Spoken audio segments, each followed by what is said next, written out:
Praise the lord. యేసు రక్తమే జయము. మన రక్షకుడు మన విమోచకుడైన యేసుక్రీస్తు పరిశుద్ధ నామములో అందరికీ వందనాలు. చిన్న ప్రార్థన ద్వారా ఈ ఉదయకాల వాగ్దానం చేసుకుందాము. పరిశుద్ధుడ మహాగణుడు అయిన దేవ యేసయ్య, సర్వాధికారినైనా నీకు వేలాది వందనములు, కృతజ్ఞత స్తుతి స్తోత్రం చెల్లించుకుంటున్నాను. దేవ ఉదయకాలం ప్రభు వాక్య భాగం ధ్యానిస్తుండగా వాక్య భాగం మాకు అర్థమకు సహాయం చేసి మీ కృపలో బలపరిచి మీకు మాదిరిగా మమ్మల్ని నడిపించమని ఈ చిన్న ప్రార్థన ప్రభు యేసుక్రీస్తు పరిశుద్ధ నామములోనికి వేడుకుంటున్నాను తండ్రి. Amen amen.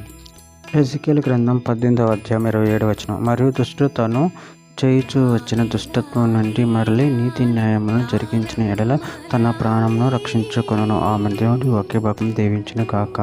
ప్రభునందు ప్రియులారా, మనము ఇక్కడ వాక్య భాగంలో గమనించినట్లయితే, మరియు దుష్టుడు తాను చేయుచూ వచ్చిన దుష్టత్వం నుండి మరలి నీతి న్యాయములు జరిగించిన ఎడల తన ప్రాణం రక్షించుకున్నాను.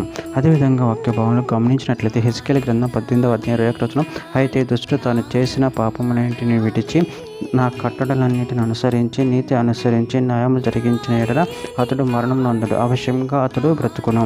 యెషయా గ్రంథం 1వ అధ్యాయం 18వ వచనం. యెహోవా ఈ మాట సెలవిచ్చుచున్నాడు, రండి మన వివాదం తీర్చుకుందాం. మీ పాపములు రక్తం వలె ఎర్రని వైనను అవి హిమము వలె తెల్లబడును, కెంపు వలె ఎర్రని వైనను అవి గొర్రెబొచ్చు వలె తెల్లని వగును. యెషయా గ్రంథం 55వ అధ్యాయం 7వ వచనం. భక్తిహీనులు తమ మార్గమును విడవవలెను, దుష్టులు తమ తలంపులను మానవలను. వారు యెహోవా వైపు తిరిగిన ఎడల ఆయన వారి యందు జాలిపడును, వారు మన దేవుని వైపు తిరిగిన ఎడల ఆయన బహుగా క్షమించును. మత్తయి సువార్త 9వ అధ్యాయం 13వ వచనం.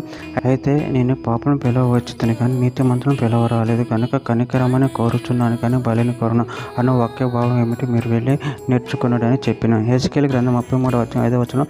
బాకానాథు వినియును వాడు జాగ్రత్త పడకపోయినా కనుక తన ప్రాణమునకు తానే ఉత్తరవాది, అనగా వాడు జాగ్రత్త పడిన తన ప్రాణమును రక్షించుకున్నాం.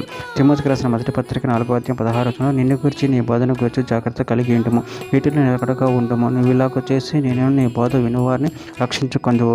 దేని వృత్తాంతం 2వ గ్రంథం 7వ అధ్యాయం 14వ వచనం. నా పేరు పెట్టబడిన నా జనులు తాము తగ్గించుకొని ప్రార్థన చేసి నన్ను వెతికి తమ చెడు మార్గం విడిచిన ఎడల ఆకాశం నుండి నేను వారి ప్రార్థనను విని వారి పాపములను క్షమించి వారి దేశమును స్వస్థపరచుదును.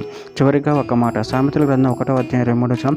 నా గద్దింపు విని తిరుగుడి, ఆలకించుడి, నా ఆత్మ మీ మీద కుమ్మరించదును, నా ఉపదేశమును మీకు తెలిపేదును. ఆమె దేవుడి వాక్య భాగం దీవించిన కాక. చిన్న ప్రార్థన చేసుకుందాము. పరిశుద్ధుడ మహాగణుడు అనే దేవ యేసయ్య, మీరు ఇచ్చిన వాక్యదాన్ని ప్రభావ మీ కృతజ్ఞత చెల్లించుకుంటూ ప్రభావ నీ వాక్యమును విని ప్రభావ నీ మాటను విని ప్రభావ నిన్ను మహిమపరచు కనపరచే శక్తిని బలాన్ని మాకు అనుగ్రహించి మీ కృపలో బలపరచమని చిన్న ప్రార్థన చేస్తున్నాము అడిగి పెట్టుకుంటున్నాను తండ్రి. Amen amen.